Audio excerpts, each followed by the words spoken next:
funny enough, while most of us have to file tax returns and we might not owe any money, therefore there's really nothing, if you didn't file, okay, you didn't owe money, so there's nothing really that they're going to collect. This FBAR, if you do not file this report, this foreign bank account and financial accounts report, they can assess up to $10,000 penalty. They can even potentially take up to 50% of your holdings. Okay, so it's not something you should take lightly. It's something, and this information, not only the banks are passing it on now, even the funds are starting to pass it on. And I'm hearing cases of people who might want to withdraw money from their funds, and they're being asked, they're getting shoved this W-9 form in front of them and saying, are you an American or not? And you have to make that decision if you're going to report. So it's very important to know the laws as you're living here now. It's hard to hear you. Can we just wait till the end? Maybe, hold the questions. We'll be here. We'll be here after the session.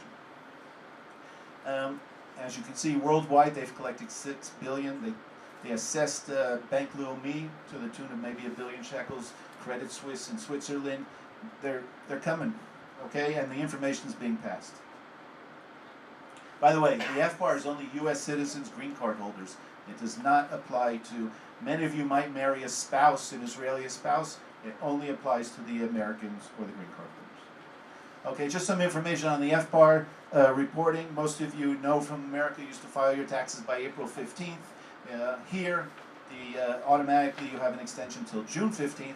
The FBAR, up until, and just another year, is June 30th. There's no extensions. You have to get them in by June 30th. So you might think I can delay my reporting and I get extensions on American filing your tax returns till October.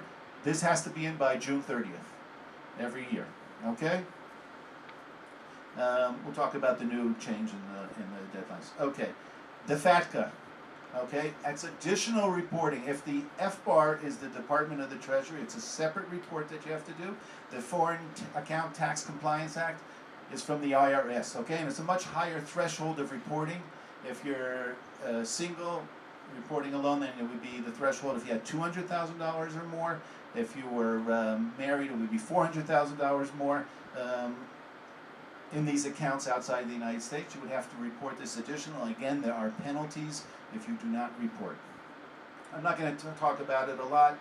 They have separate sessions here. Okay? But another important thing, and I've talked about this FATCA commission, they've set up in the banks, okay, and potentially even in the different funds now. So they're forced, the banks are forced by the Justice Department of the United States to gather this information on all of us living here and to report it to the United States. Okay, so you're going to be finding, you might not have encountered it yet. It's been 5 years. They didn't ask you when you opened your bank. And by the way, has anybody signed a W-9 here? Okay, say no more. Okay, some other information that is important, talking within the regard of the Israeli entities. As I mentioned, if you have this 10% or more ownership in an Israeli or non-U.S. corporation, you have to file an additional filing on your tax return. The partnership would be a different form, the 8865. Some of you might have spouses and get inheritances from your Israeli spouse. The laws are a little different, and the information does need to be reported as well. By the way, if you do have an Israeli spouse, you should know that any income that is held in their name does not need to be reported to the United States unless you're including them on your tax return. Why might you include your Israeli spouse on your tax return? You'll request like a social security number and ITIN. You might to increase your income and maybe get the child credit. Okay, so for example, you might have one of the spouses works, doesn't make that much, but and the Israeli spouse is the bigger breadwinner, so you might want to include them on your return.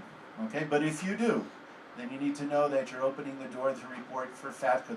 So there's all these different laws of who's on the return and who needs to report, and you should ask us and ask the information. Okay, something you should know just in terms of investments here. Most people have a bank account, they have pakamim, they have savings, they have investments, securities. One thing they might have is these foreign mutual funds, Karnei Ne'emanut.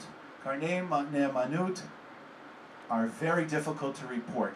In the States, you have a mutual fund, you get a yearly report, we know what the dividends that are and reported on a yearly basis, and you're taxed at the regular capital gains rates. These passive foreign investment company, PIFICs as they call them, these foreign mutual funds, They don't give you the information. It's very difficult to get the information, and for us to try and report the information, it's so difficult, and it's also not taxed at the capital gains rates, which are much lower than your ordinary income. So our suggestion on if you have karnei ne'emanut is to dispose of them immediately and just get out of them. It's just something you don't want to deal with when reporting American taxes. Our recommendation is just get rid of them, okay? And you'll find that across the board if you talk to any of the accountants doing the American tax returns. Okay, so I wanted to get to our Israeli entities.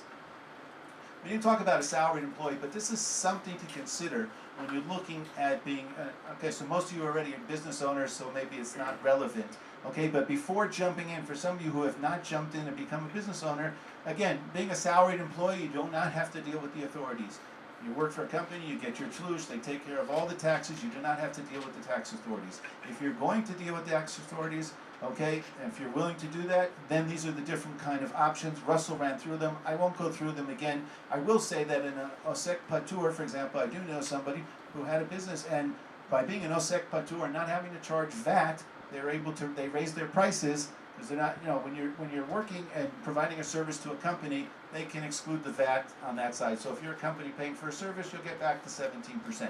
But if you're an individual, for example, who might be having a wedding and you're paying somebody for that wedding, right? So you're an individual, you'll have to pay 17% to that person if they're a company or a business. If they're an Osek Patur, they don't have to collect the 17%. Okay, that's just a side point. So let's talk a little bit about the different, in terms of Osek Patur, Moshe, in terms of American taxes. So, if you were self-employed in the States, you were filling out something called a Schedule C, self-employment, and you would also be paying Social Security. Basically the same thing here. If you're Osek Patur, Osek Moshe, you'd be doing those same filings. Okay, nothing pretty much has changed. You'll be paying self-employment. The difference, again, you're paying in, and I'll talk about the rates in a second, you'll be paying into Social Security. It's something to consider. Now, Social Security, like myself, when we made Aliyah, I had quarters already. I already had 5-6 years. I never really thought about finishing it. Then I relocated to the States, got another 2 years. So if you are potentially business owners and you're not going to change to a company where you get a tlush maskoret and you don't have to pay Social Security, you might want to finish your quarters. It's something to consider. In other words, you might have already accumulated 4, 5, 6, 7 years of Social Security already in the States. You could finish it, and then you're looking at a pension down the road. So it's not something like, oh my God, I have to pay this extra percentage of Social Security on top of my business here. It's something to consider. It's not a tax. Again, it's going to your pension Social Security. You're not paying taxes. So it's money that you potentially will see at least some sort of stream of income in your 60s, whether you take it early or later. So it's something to consider. So a lot of people who come to us, and first of all, they've never reported, so they have to report several years, and it can be quite expensive. But people here who might be reporting on an ongoing basis, it's something to consider that, oh, yeah, if I want to become a company, become a salaried employee, not have to pay Social Security, but then you won't get the full 10 years. You can register online to Social Security, find out how many quarters you have, and take that into consideration before you go ahead. Just a clarification question on what you just said. If you already have the 10 years, is there any benefit to paying Social Security? Additional into Social Security, we're not familiar with the rates and how the payouts might be if you pay over 40 years, 30 years, so we're not clear. I would imagine if you do pay in, you might see a little more, but I couldn't give you the exact, rates and how they calculate over the years if you paid in earlier or later. I have time on it, 14 minutes. I got it. Okay. All right, so again, going back, just so you should be aware, if you're single, you might not have to report unless you have $10,000 of income to the United States. If you're married, $3,000 or $4,000. But with Social Security, if you're self-employed, already at $400, you'd have to start reporting into an American tax return. The rate Russell mentioned, 15.3%, is actually you take the net income, multiply by 92%, and then divide by 3, it comes down to 14.13% is the actual rate on your net income of what you're paying. So that's something to keep in mind. It's not your gross, it's your net. So, for example, and we'll talk a little bit about, when you should think about switching from being an atzma'i, Osek Patur, and maybe becoming a company. Jeffrey and I, for example, okay, we joined up, we were self-employed, and at a certain point in time, we looked, and it made sense maybe to become a company and not have to pay Social Security. So that's another something to think about. Okay? If you wanted to get all 4 quarters for a given year and finish all quarters, you'd have to have $5,300. And you can get quarters and yearly, that was an annual. So if you had $5,300 net and you paid in the 14 point somewhat percent, you would gain a year of Social Security. Who has to pay in? Again, if you're self-employed, and there are people here who might be working for the states. And if you're getting a W-2, you're paying Social Security, or if you're self-employed and getting a 1099, you'll be paying into the United States. Okay? Again, something to consider. You're paying Bituach Leumi here, you might have to pay Social Security. Something to consider in your businesses. Kind of put together a table just maybe to give you an overview of looking at all the structures. So for example, all the structures, other than a salaried employee doesn't have to deal with Mas Haknasa, income tax authority. So you have to open a TIC, okay? Whether you have the Israeli account, you do it yourself. All 3 have to open up a TIC. The VAT authority, you have to go and open the TIC. The Osek Patur would get an exemption, okay? And that you would need not to charge VAT. In terms of charging VAT, again, right, the Osek Patur does not, the others have to. Your Israeli tax return, and these are just very rough figures, you'll go to different accountants and pricing and stuff like that. But, you know, if you're an Osek Patur, you'll pay a certain amount of money to report at the end of the year. If you're an Osek Mosher, you'll also pay, and again, the rates vary, just approximate. If you're a company, you need to know the whole structure is a bit different. You'll see the next line, it's called you have to do double entry bookkeeping, you have to have a separate business account, okay, and that raises considerably, you know, the price of having your own company, okay, so you have to balance when it makes sense. If you're going ahead and open the company and you want to save the Social Security, that percentage that you have to pay to the states, 14.13%, so you kind of balance it when you're going to be paying more in Israel to report, but it's an expense, it's something you can expense, as opposed to paying into Social Security. So you have to kind of, you know, look at that level and balance, and if it's, you know, 80 or 100,000 shekels or whatever it might be, and balance the 15,000 you might be paying there or the 25 here. But again, it's not a tax, Social Security. You will hopefully see it in your later years. It's a forced kind of pension. Okay, so that's important to know. And again, the company has the additional reporting, the 5471 with the partnerships. Okay, just to give you some other information in terms of reporting. We can make this available just in terms of the dates and stuff of different corporations, whether they're in the States, the FBARs, your tax returns, the different dates. Once again, the FBAR will change. They're going to align it, not this coming year, the following year, they're going to align it with your tax return. Okay, it's not going to be June 30th, one date. Again, it's going to be June 15th, and you'll be able to get an extension, which is important, because when some people come to do their taxes and they have companies and they're getting their reports in Israel and they're trying to, you have to on one hand get your FBAR done, but you don't really have your Israeli reports ready, so you generally don't get it done until much later in the year, so it's important to know that now it's going to be aligned. Something else you should know when you're reporting your American taxes, the Obamacare and how it impacts us. So, you know, you might have to make a payment if you were living in the United States. However, here, if you're living here and you have the bona fide or physical presence test and you're established here, okay, you just need to know that you have to add an additional form so that you do not have to pay into Obamacare. Very important in the impact on American filers. Okay, something else, net investment taxes. If you're a high, an individual, you know, high income individual, the Americans have assessed another tax, 3.8% on your income. So what's important here is you might be an owner in a company, and you might debate whether you should take it out as a salary, okay? Or if you own the company, you could take out a dividend and maybe save, just pay the corporate tax, but maybe save on the Bituach Leumi. What's important to know is if you do that, okay, then you will be subject potentially to this passive income, being the dividend, to this 3.8%. So if anybody's in that high income bracket, let us know and we'll discuss. And you have to balance whether it's worth it to take it out as ordinary income or as a dividend and the impact on your United States taxes.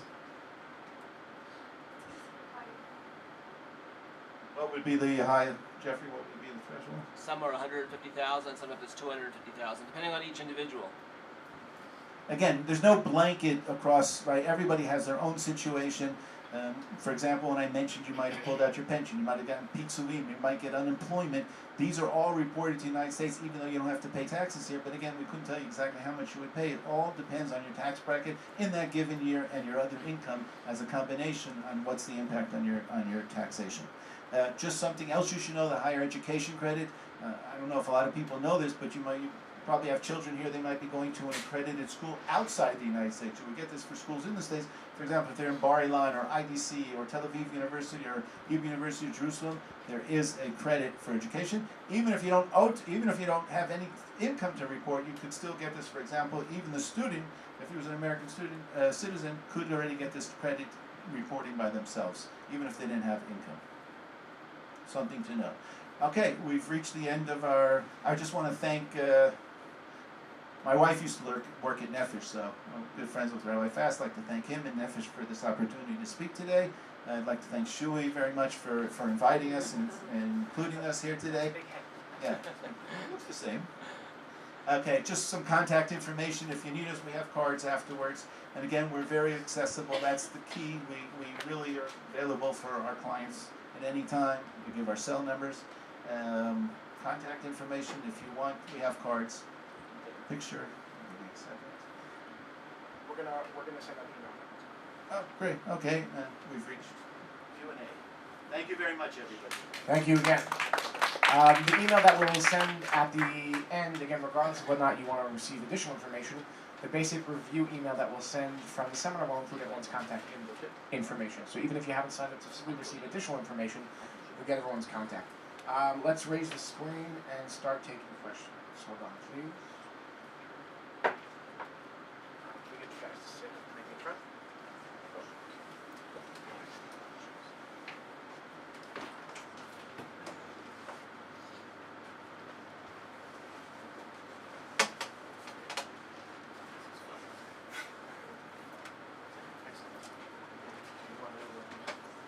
Actually, I want to stand back as much as possible. I should check you off.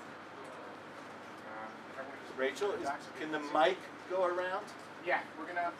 Yeah, we can. It does. We have a wireless mic. Just give us maybe 3.8 seconds to set up, and then we'll be happy to start taking questions.